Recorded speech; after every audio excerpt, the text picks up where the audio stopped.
नमस्कार, चुनावी विशेष में आप सभी का बहुत बहुत स्वागत है। और आज हम बात करेंगे जम्मू कश्मीर को लेकर। जी हां दोस्तों, जम्मू कश्मीर को लेकर चुनावी हलचल तेज हो चुकी है। इसको लेकर प्रधानमंत्री मोदी जी हो या फिर विपक्षी दल हो, सभी जो हैं अब जम्मू कश्मीर विधानसभा चुनाव के लिए तैयारी शुरू कर चुके हैं। धारा 370 हटने के बाद 87 विधानसभा सीटों पर चुनाव होता है, तो फिर किसकी बनने वाली है जम्मू कश्मीर में सरकार, इसको लेकर आंकड़े भी आ चुके हैं। जहां दोस्तों काफी कुछ हलचल तेज हो चुकी है और आर्टिकल 370 हटने के बाद अब आंकड़े बदलते नजर आ रहे हैं, जिस कार का यहां पर माहौल बनता जा रहा है जम्मू कश्मीर को लेकर।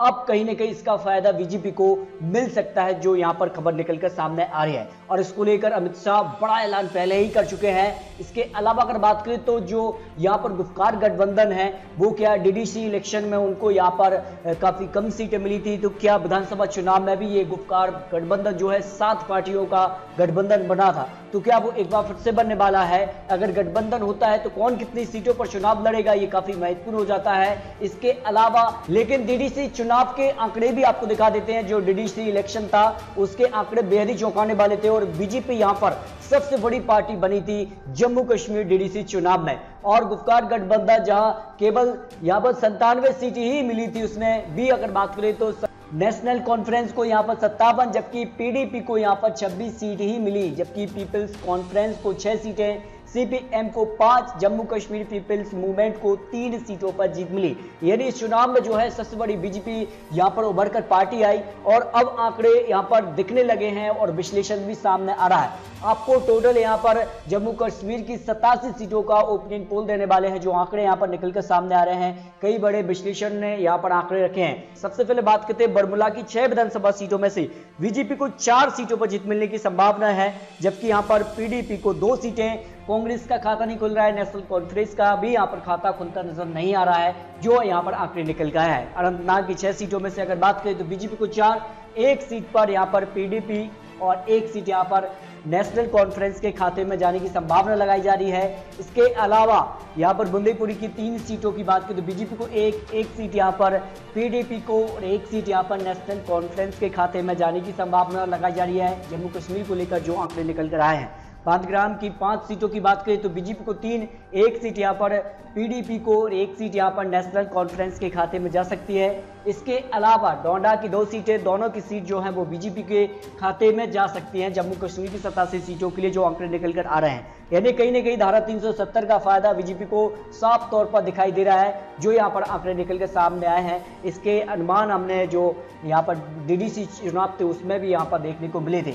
यानी कहीं ना कहीं जम्मू कश्मीर में कुछ नया होने वाला है और चुनाव के लिए आंकड़े बन रहे हैं कि जम्मू कश्मीर की यहाँ पर बात करें तो अगले यहाँ पर जो सीटें आती हैं वो है बंदरावली की 2 सीटों में से बीजेपी को दोनों सीटें यहाँ पर जाने की संभावना लगाई जा रही है। यानी यहाँ पर भी कुछ नया हो रहा है। जम्मू कश्मीर की सबसे ज्यादा यहाँ पर बात करें तो जम्मू की 11 सीटें आती हैं और जम्मू में जिस कार से डीडीसी चुनाव में बीजेपी को फायदा मिला था, उसका फायदा उन्हें विधानसभा चुनाव में भी मिल सकता है। और यहाँ पर बीजेपी को 6, जबकि यहाँ पर पीडीपी को 2 सीटें, कांग्रेस को 2 सीटें, 1 सीट यहाँ पर नेशनल कॉन्फ्रेंस के खाते में जा सकती है, जो यहाँ पर आंकड़े निकल कर आए हैं, जबकि 1 सीट यहाँ पर अन्य यहाँ पर नेशनल कॉन्फ्रेंस के हिस्से में जा सकती है।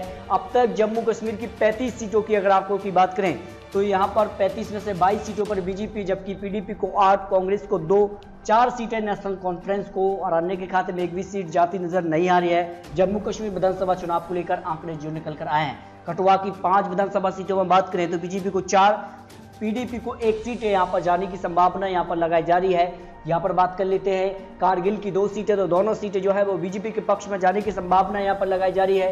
इसके अलावा बात करें तो किश्तवाड़ा की 2 सीटों में से दोनों सीट जो है वो बीजेपी के पक्ष में जाने की संभावना लगाई जा रही है। जम्मू कश्मीर की 44 सीटों के लिए आंकड़ों की बात करें तो बीजेपी को 30, पीडीपी को यहाँ पर 9 सीटें, कांग्रेस को 2 और 4 सीटें नेशनल कॉन्फ्रेंस के हिस्से में जाने की संभावना यहाँ पर लगाई जा रही है। यहाँ पर बात करें कुलग्राम की 4 सीटों में से बीजेपी को 2, 1 सीट यहाँ पर पीडीपी को और 1 सीट यहाँ पर कांग्रेस के पक्ष में जा सकती है, जो आंकड़े यहाँ पर बनते नजर आ रहे हैं। कुपवाड़ा की 5 सीटों में से बीजेपी को 2, 1 सीट यहाँ पर पीडीपी और 1 सीट कांग्रेस के खाते में और 1 सीट यहाँ पर नेशनल कॉन्फ्रेंस के हिस्से में जा सकती है। यानी जम्मू कश्मीर की 53 सीटों में से बीजेपी को 34, पीडीपी को 11, कांग्रेस के हिस्से में 4 सीटें, जबकि नेशनल कॉन्फ्रेंस को 5 सीटें यहाँ पर जा सकती हैं। इसके अलावा यहाँ पर पुलवामा की 5 सीटों में से बीजेपी को 3 सीटें, एक पीडीपी को 1 सीट और 1 सीट यहाँ पर नेशनल कॉन्फ्रेंस के खाते में जा सकती है, जो आंकड़े यहाँ पर निकल कर आए हैं। पुंछ की 4 सीटों में से बीजेपी को 3 सीट, 1 सीट यहाँ पर पीडीपी के खाते में जा सकती है। और यहाँ पर बात कर लेते हैं आगे, तो आगे लेह की 2 सीटें, 1 सीट यहाँ पर बीजेपी और 1 सीट यहाँ पर पीडीपी के खाते में जा सकती है। और यहाँ पर बात कर लेते हैं अब तक 64 सीटों की जम्मू कश्मीर के लिए, तो यहाँ पर बीजेपी को करीब आधे से ज़्यादा सीटें यहाँ पर मिल रही हैं और बीजेपी 41, पीडीपी को 14 सीटें, यहाँ पर कांग्रेस को 4 सीटें, नेशनल कॉन्फ्रेंस को 6 विधानसभा सीटों पर जीत मिलने की संभावना लगाई जा रही है। रियासी की 3 सीटों की बात करें तो 2 सीट यहाँ पर बीजेपी को, 1 सीट यहाँ पर पीडीपी के हिस्से में जा सकती है, जो आंकड़े यहाँ पर निकल कर आए हैं। जबकि राजौरी की 4 सीटों में से बीजेपी को 2 और 2 सीट यहाँ पर पीडीपी को जा सकती हैं।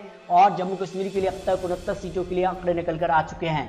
यहाँ पर बात करें साबा की 2 सीटों में से बीजेपी को दोनों सीटें यहाँ पर जा सकती हैं। इसके अलावा अगर बात करें तो शोपिया की भी 2 सीटें जो हैं वो दोनों सीट बीजेपी के पक्ष में जाने की संभावना लगाई जा रही है। और श्रीनगर की 8 सीटों की बात करें तो यहाँ पर बीजेपी को 4, 2 सीटें यहाँ पर पीडीपी को और 1 सीट यहाँ पर नेशनल कॉन्फ्रेंस से 1 सीट अन्य के खाते में जा सकती है, जो यहाँ पर आंकड़े निकल कर सामने आ चुके हैं। आगे बात करते हैं उधमपुर की 3 सीटों में से, तो 3 सीटों में से 1 सीट यहाँ पर बीजेपी को, जबकि 2 सीट यहाँ पर पीडीपी के खाते में जा सकती हैं।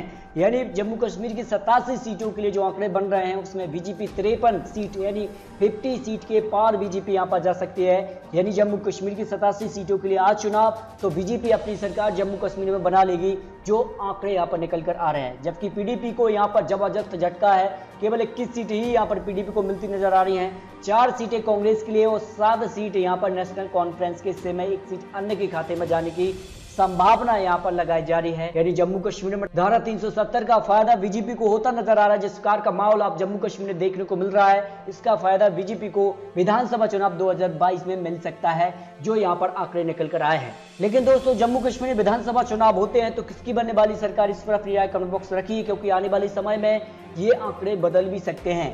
तो दोस्तों, अगर आप प्रधानमंत्री मोदी को एक अच्छा नेता मानते हैं, जय हिंद जय भारत जरूर लिखिए। मिलते हैं दोस्तों और सटीक महत्वपूर्ण विश्लेषण के साथ, तब तक के लिए जय हिंद जय भारत।